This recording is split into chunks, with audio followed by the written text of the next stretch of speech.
Tasty food by Meenu बघणाऱ्या सर्व दर्शकांचं मी मीनाक्षी या चॅनलवर खूप खूप स्वागत करते। आणि आज आपण बनवलाय तो म्हणजे प्रसाद बाप्पासाठी आपण चुरमा मोदक बनवले आहेत। आणि हे चुरमा मोदक कशा पद्धतीने बनवायचे अगदी सोपं आहे।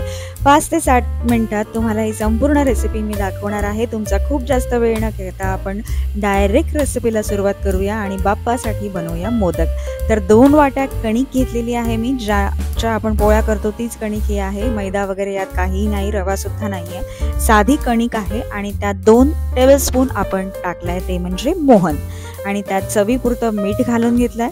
आणि सुरुवातीला तेल आणि मीठ छान मिक्स करून त्यानंतर घट्टसर असा गोळा आपल्याला याचा बांधायचा आहे, म्हणजेच कणिक घट्टसर अशी मळायची आहे। कणिक थोडीशी मळल्यावर साईडला ठेवणार आहोत आणि त्यानंतर आपण पुऱ्या ज्याप्रमाणे करतो त्याप्रमाणे याचे गोळे तयार केलेले आहेत आणि गोळे तयार करून आपण त्याच्या पुऱ्या लाटून घेतो आहे। तर बाप्पाला नक्कीच हा प्रसाद आवडेल आणि तुम्हाला सुद्धा हा प्रसाद आवडेल। संपूर्ण रेसिपी जी आहे ती शेवटपर्यंत बघा आणि तुम्ही हा जो प्रसाद आहे तो नक्की बाप्पासाठी करा। तर आता इथे बघा, इथे आपण पुऱ्या लाटून घेतल्या आणि प्रत्येक पुरीला आपण तेल लावत जाणार आहोत आणि त्यावर दुसरी पुरी ठेवणार आहोत।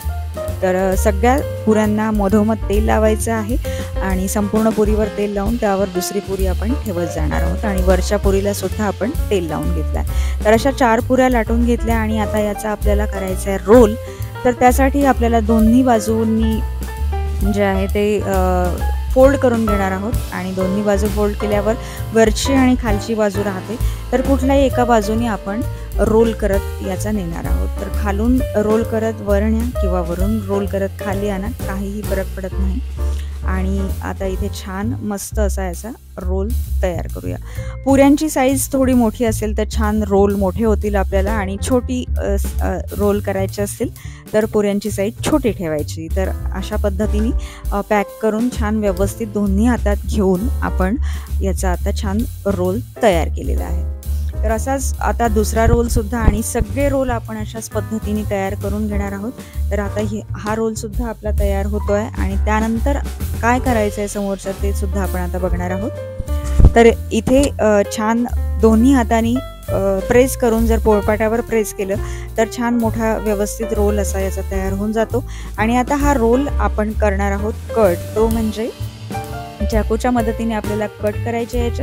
पुन्हा 4 भागात याला आपण डिवाइड करतोय आणि 4 याचे पेढ्याच्या आकाराचे छान असे जे आहे रोल तयार झालेले आहेत आणि छान प्रेस करून इथे आपण याला पेढ्याच्या आकाराचं रोल बनवायचे आहे। तर आता इथे पुऱ्या का केल्या आपण, तर पुऱ्या यासाठी आपण इथे केल्या की तिथे छान लेयर्स आपल्या आल्या पाहिजेत आणि आपण जेव्हा हे तुपात टाकणार आहोत तळण्यासाठी तेव्हा व्यवस्थित हे तळले गेले पाहिजे। अशा पद्धतीने आपण याला तळणं असं नाही म्हणणार मी, कारण आपण अगदी मंद आचेवर याला छान खूप वेळ होऊ देणार आहोत। तर इथे साजूक तूप टाकून घेतलंय आणि बघू शकता माझं तूप अगदी कमी गरम आहे की त्यात तुम्हाला कुठलाही बबल्स दिसणार नाहीत किंवा उकळ आलेली दिसणार नाही।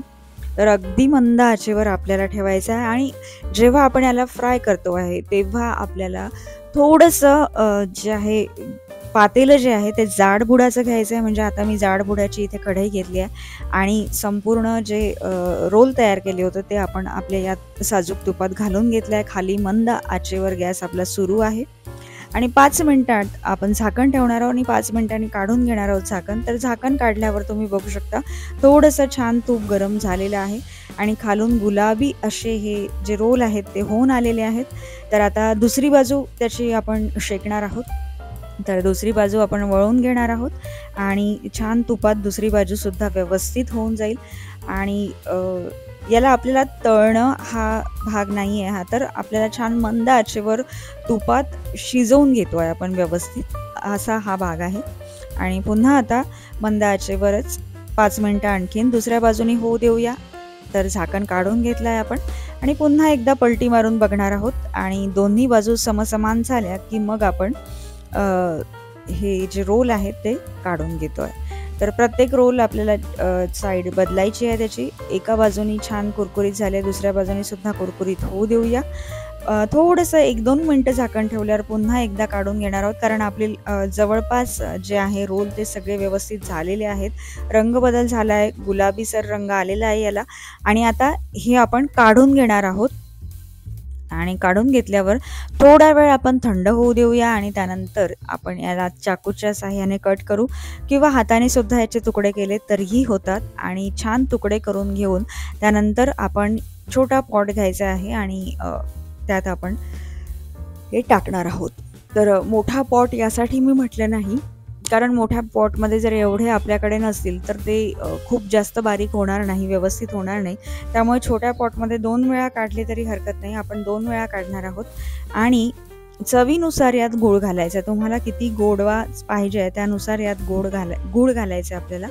आणि आता गूळ घातलाय मी आणि आपले जे रोल केले होते ते तळलेले रोलसुद्धा यात आपण टाकतोय आणि थोडंसं टाकायचं आहे साजूक तूप पुन्हा एकदा आणि छान यामुळे चुरमा जो आहे तो छान चवीला लागतो.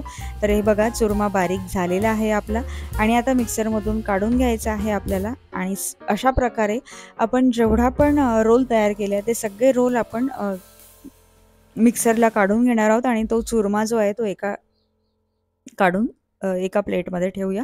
आणि आता माझ्याकडे आहे मोल्ड, मोदकाचा मोल्ड. त्यात मी हे सगळं सारण भरते आहे आणि तुमच्याकडे जर का मोल्ड नसेल तर तुम्ही हाताने सुद्धा हे मोदक वळू शकता. फक्त त्याला कळ्या येणार नाहीत कारण आपण सारण कुठलं भरत नाही आहोत.